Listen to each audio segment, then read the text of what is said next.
You, thank you.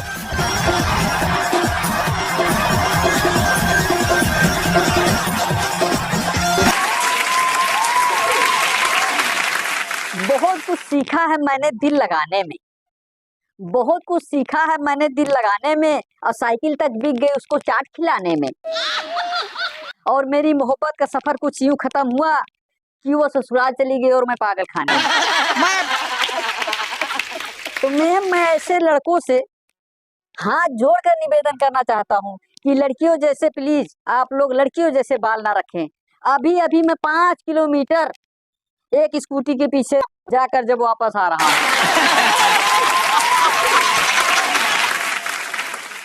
Ma'am हमारे जमाने में विज्ञान बहुत उन्नति पर था। विज्ञान इतना उन्नति पर था कि मास्टर जी एक जीव को तुरंत दूसरे जीव में बदल देते थे। कहते थे चल बे गधे मुर्गा बन।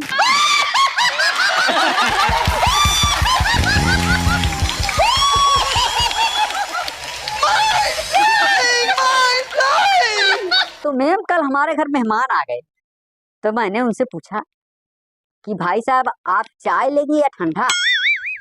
बोले जब तक चाय पियेंगे ठंडा भी लेते आना। हम कहा अच्छा हमसे होशियारी। मैंने भी चाय में बर्फ डाल के लिया, हम कहा लो पियो।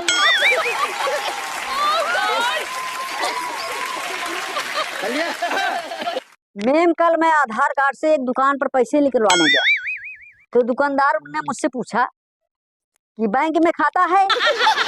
हमने कहा नहीं, मैं तो घर पे खाता हूँ। उसने मेरे को धक्के मार के बाहर निकाल दिया। इसमें मेरी क्या गलती थी? तो एक नेताजी सभा में भाषण दे रहे थे कि हम शेर के बच्चे हैं, और उधर शेर बेचारा शेरनी को ये समझाते समझाते थक रहा है कि डार्लिंग मुझ पे विश्वास करो, मैं बिल्कुल सही बोल रहा हूँ, ऐसा कुछ नहीं है।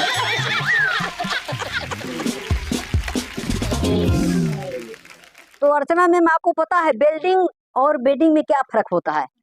बहुत मामूली सा फर्क होता है। जब बिल्डिंग होती है तो चिंगारी पहले निकलती है, अगर बंधन सारी उम्र रहता है। लेकिन वहीं बेडिंग में ऐसा नहीं है। बेडिंग में गठबंधन पहले होता है और चिंगारी सारी उम्र निकलती है। रोको रोको रोको इसे रोको। मैम मेरे एक पड़ोसी हैं जिनका नाम भगवान है और उनकी लड़की का नाम भक्ति है। तो एक दिन मेरी मम्मी बोली कि तू पढ़ता लिखता है ही नहीं, निकम्मा कहीं का, भगवान की भक्ति में ध्यान लगाया कर, कुछ तेरा भी बेड़ा पार हो जाएगा। मैं उनको कैसे समझाऊं कि मैं भक्ति में तो बहुत ध्यान लगाता हूँ लेकिन भगवान मानते ही नहीं। तो एक दिन मैं पड़ोसी के घर ही चला गया। मैं घर गया, वहां बेल बजाया, एक लड़का निकल कर बाहर आया। हमका बेटा पापा घर पर हैं? बोला अंकल पापा तो नहीं है। हमका बड़े भाई होंगे? बोला नहीं अंकल वो भी नहीं है। तो हमका फिर मम्मी होंगी? बोला नहीं अंकल वो भी किटी पार्टी में गई हुई है। बहुत गुस्सा आया मेरे को। हमका फिर तू यहाँ क्या कर रहा है? बोला अंकल मैं भी तो अपने दोस्त के घर आया हुआ हूँ। मैम मैं एक दिन बाजार गया, मैं एक दुकानदार से बोला कि भैया एक अंडरवियर दिखाओ। बिल्कुल। बोला ये लो भैया 110 रुपए का है। तो मैंने कहा इसकी कोई गारंटी वारंटी? बोला है यहाँ 15 दिन में 50 पुल टूट गए, कितनी छतें गिर गई, कितनी एयरपोर्ट की छतें गिर गई, आज तुमको कच्चे की गारंटी की पड़ी है।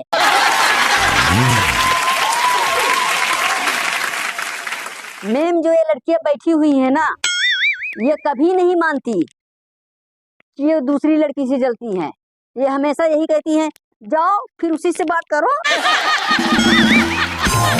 अच्छा अर्चना मैम एक बात तो है, जब शराबी को ना शराब का कीड़ा जब काटता है और जब उछलने लगता है तो शराबी किस हद तक जा सकता है बस पूछो मत।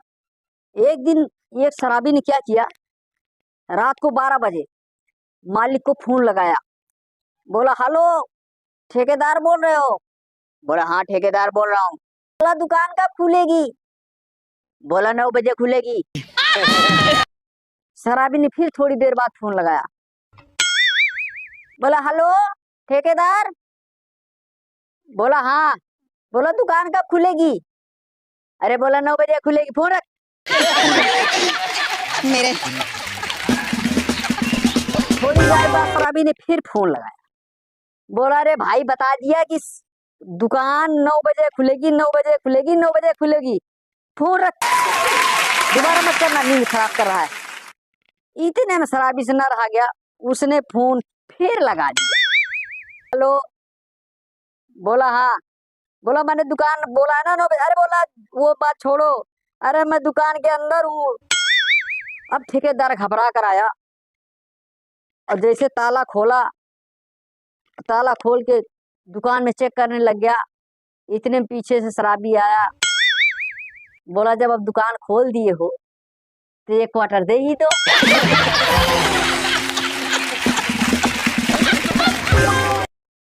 तो मैं पागल भी ना, इनका चाहे कुछ भी कर लो, कितना भी कर लो, लेकिन पागल तो पागल ही होते हैं। लेकिन फिर भी एक डॉक्टर एक पागल का इलाज कर रहा था। वो पागल रोज यही कहता कि मैं गुलेल बनाऊंगा और कबूतर मारूंगा, मैं गुलेल बनाऊंगा और कबूतर मारूंगा। तो उस डॉक्टर ने उस पागल का 6 महीने इलाज किया। फिर उसको बोला हाँ बोल अब क्या करेगा? बोला कि अब मैं शादी करूंगा। बोला वेरी गुड, शादी करेगा? बोला हाँ। बोला फिर उसकी साड़ी उतारूंगा। बोला गुड। फिर बोला उसका ब्लाउज उतारूंगा। बोला वेरी नाइस। फिर उसकी बरा उतारूंगा। बोला वाओ वेरी गुड। फिर बोला फिर क्या? फिर उसकी बरा का लास्टिक निकालूंगा और गुलेल बनाऊंगा और कबूतर मारूंगा।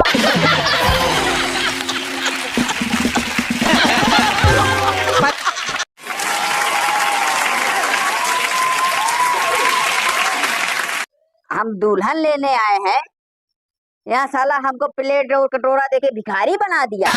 कह रहे अरे भाई हम तो वापस चलेंगे, बहुत डरावना शहर है। हमारा चुनाव निशान खटिया बाटे, खटिया।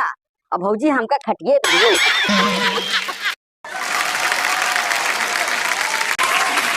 एक प्रवचन चल रहा था, एक बाबा जी कह रहे थे हा, हमने बहुत अध्ययन किया है और मैं इस निष्कर्ष पे पहुंचा हूँ कि भूरी आंख वाला व्यक्ति बेवफा होता है। इतने पंडाल में एक महिला बैठी थी, उन्होंने सुना भूरी आंख वाला व्यक्ति बेवफा। वो उठी, भाग के गई, फटाक से चप्पल पहना, ऑटो रिक्शा किया और सीधा अपने घर। अब घर पहुंची, दरवाजा खोला, सीधा बेडरूम में। अब उनके पति टावल ओल ओढ़ के लेटे हुए थे। उनके पास जाके बोली आंख दिखाओ, आंख दिखाओ। बोले अरे क्या हो गया, क्या है आंख में? बोला नहीं आंख दिखाओ। जैसे ही उसने आंख देखा, बोली हरे राम भूरी।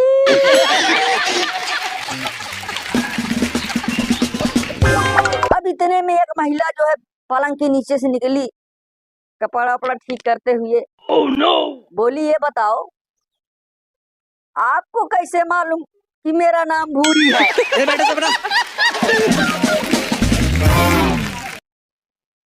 अच्छा अर्चना मैम, जब चुनाव का मौसम आता है तो बहुत मजा आता है, चाहे वो लोकसभा का चुनाव हो, विधानसभा का हो, गली का हो, मोहल्ले का हो, नाली का हो। कुछ प्रत्याशी ऐसे होते हैं जो टाइम पास के लिए फॉर्म भर देते हैं, उनको किसी पार्टी वोटी से कोई खड़ा उड़ा नहीं करता है। अब उनको पता है हारना तो है ही है। अब उनको देखो चुनाव निशान क्या क्या मिलता है, आलपीन, मोमबत्ती, खटिया।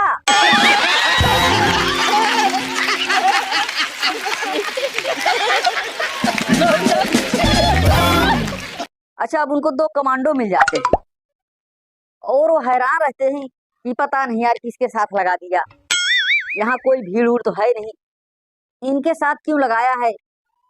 हमें पता ही नहीं है कि ये हमारी सुरक्षा कर रहा है कि हम इनकी कर रहे हैं। अगर थोड़ा सा इधर उधर हो जाते हैं तो कहता अरे भाई इधर आओ, वहां कहाँ जा रहे हो, मेरे साथ रहो, कहीं खो गए तो।